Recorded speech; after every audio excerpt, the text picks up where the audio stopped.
राम राम। सरस्वती ज्योतिष विज्ञान institute of astrology में आप सभी का हार्दिक स्वागत है।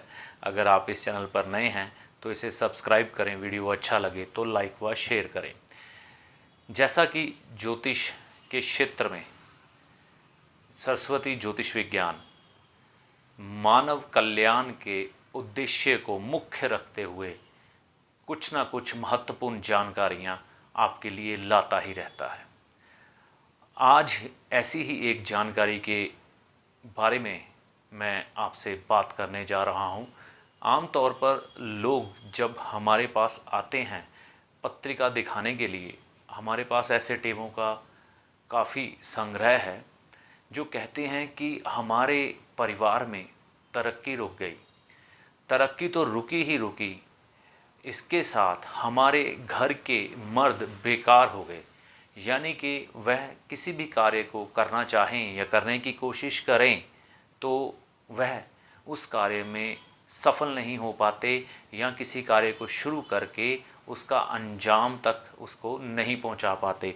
यानी कि कमाई के क्षेत्र में धीरे धीरे परिवार की उन्नति रुकती गई और घर के मर्द इस लिहाज से धीरे धीरे निकम्मे होते चले गए।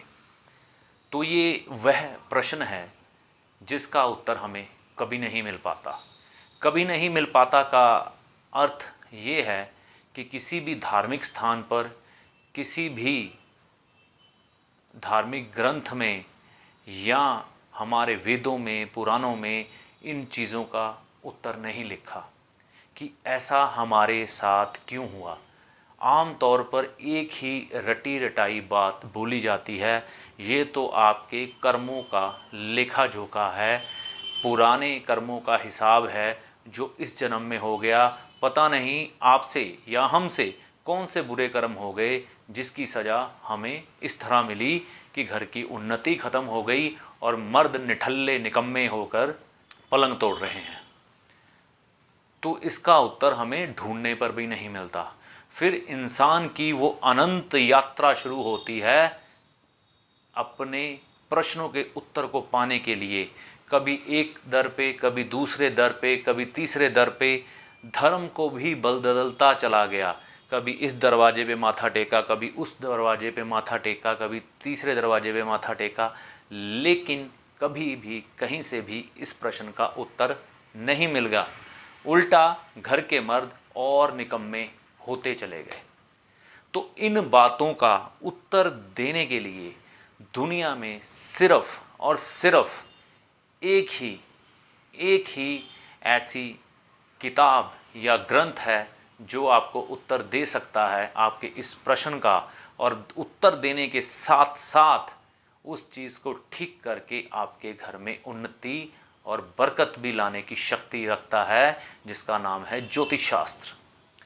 ज्योतिष शास्त्र में आज के आधुनिक युग की लाल किताब। आधुनिक तो मैं इसलिए कहूँगा क्योंकि लोगों को अभी इसके बारे में समझ लगी है, लेकिन ये हमारी पुरातन महान सभ्यता है जो किस्से कहानियों में, रीति रिवाजों में, समाज में बिखरी हुई थी। तो आज मैं उसी के बारे में बात आपसे करने जा रहा हूँ, समय को नष्ट ना करते हुए, कि ऐसा क्यों हुआ। घर की तरक्की रुक गई, परिवार के लोग निठल्ले होते चले गए। तो पुराने समय में एक कहावत आपने सुनी होगी, जो आज के युवा हैं शायद उनको ना मालूम हो, लेकिन जो थोड़े 40 साल की उम्र, 50 साल की उम्र, 30 साल की उम्र के लोग हैं, उनके घर में अक्सर ये बात सुनने को आई होगी। वह बात क्या है? वह बात ये है कि बेटा, हमें कभी भी बहन व बेटी का धन नहीं खाना चाहिए। उल्टा बहन को जितना हो सकता है उतना दो। तो ये बात क्यों कही जाती थी? इसका क्या संबंध था कि ये बेतुकी बात थी? अगर इसकी सच्चाई में, इसकी गहनता में जाएंगे तो हमें बहुत से उत्तर बड़ी सरलता से मिल जाएंगे, और जो जवाब, जो उत्तर लेने के लिए हम भटकते फिरते हैं, उसके लिए भटकने की ज़रूरत नहीं पड़ेगी। ज्योतिष शास्त्र के अनुसार जो बहन या बेटी है, इसका संबंध सीधे सीधे बुध ग्रह से आता है। बुध ग्रह को माना गया है खालीपन, ऐसा खालीपन जहां कुछ भी सुनाई ना दे, और शून्य भी बुध से संबंध रखता है, आकाश का खालीपन जहां कुछ भी नहीं है। तो कहने का मतलब बुध है खालीपन। वो खालीपन आपके जीवन में भी हो सकता है, वह खालीपन धन के मामले में भी हो सकता है, वह खालीपन आप एकांत प्रिय हो वो भी हो सकता है, वह खालीपन आप बेकार बैठ जाएं वह भी हो सकता है। तो जो भी इंसान बहन या बेटी की कमाई खाएगा या उनसे मदद लेगा किसी किस्म की भी, अब आपदा या मुसीबत तो किसी के ऊपर भी आ सकती है, तो हम क्या करते थे, कई बार बहन से या बेटी से मदद नहीं लेते थे। हमारे पास जितनी भी आपदा आ जाए, मुसीबत आ जाए, बहन और बेटी से मदद नहीं ली जाती थी। बहन या बेटी के घर अगर वो ब्याही जाती थी, ससुराल में जाकर पानी तक नहीं पिया जाता था, और पिता जाके 1 मिनट नहीं वहाँ ठहरता था, अपना काम किया और वहाँ से चल दिया। क्योंकि बुध का संबंध बृहस्पति यानी कि आपके पिता, आप जिसकी बेटी है उसका पिता, उससे होना कभी भी अच्छा नहीं है। लेकिन आधुनिकता के इस युग में समय और परिस्थितियां, मान्यताएं बदलती गईं। मान्यताएं बदलनी भी चाहिए, क्योंकि समाज और समय परिवर्तनशील है। अब इसमें मैं ये नहीं कहता कि बेटी बुरी है, बेटी महान है। मैं खुद एक बेटी का पिता हूँ और बड़ा फ़क्र से कहता हूँ कि मेरी भी एक बेटी है और उसको मैं आसमान की बुलंदियों पर देखना चाहता हूँ। लेकिन कभी भी ये मंशा अपने मन में नहीं पालूंगा कि मेरी बेटी कल धन कमाए और मैं उस धन में से धन खाऊं। क्योंकि ज्योतिष शास्त्र कहता है कि अगर आप अपनी बेटी का धन खाएंगे या अपनी बहन का धन खाएंगे तो आप नेस्तो नाबूद हो जाएंगे, आपके खानदान की जड़ धीरे धीरे खत्म हो जाएगी। ये सच्चाई है और ये सच्चाई ही रहेगी। इसे दुनिया का कोई भी तर्क झुठला नहीं सकता।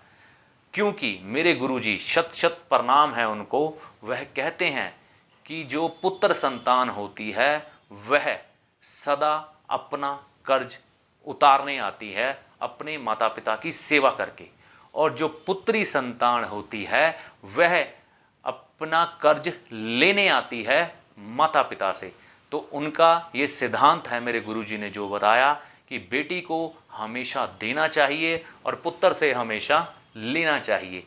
आज के समय में उल्टा हो गया है। तो कभी भी अपनी बेटी का धन ना खाएं, बहन का धन ना खाएं। जिंदगी में जितनी भी मुसीबत आ जाए, कभी भी अपनी बहन व बेटी की मदद ना लें। मैं ये दुश्मन नहीं हूँ बहन बेटी का, लेकिन जो बहन बेटी है उसका धन इंसानी जीवन को, उसके पिता को माफिक नहीं है, माफिक नहीं बैठता। ऐसे उदाहरण समाज में भरे पड़े हैं।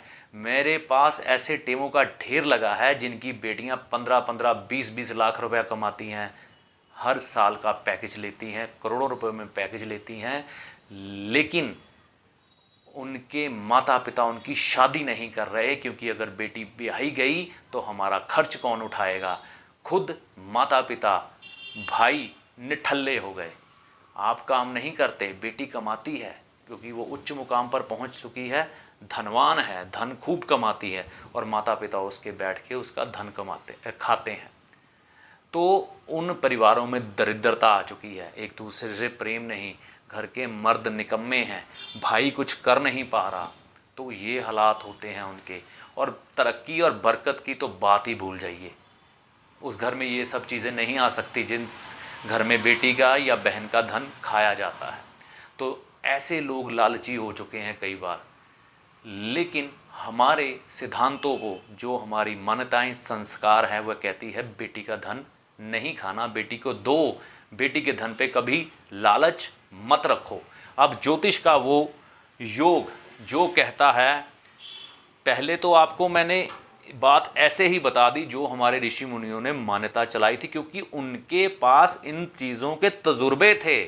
ऐसे नहीं वो बोल के चल गए, उनको कोई आपसे दुश्मनी नहीं थी। वह सिर्फ मानव जीवन को अच्छा बनाना चाहते थे, परमात्मा की राह पर चलना वाला बनाना चाहते थे, और चाहते थे कि इंसानी जीवन तकलीफ़ों से मुक्त हो। तो जैसे दूध के पास खट्टा आने से दूध फट जाता है, इसी तरह से बेटी का धन खाने से परिवार में तरक्की रुक जाती है और घर के मर्द बेकार हो जाते हैं।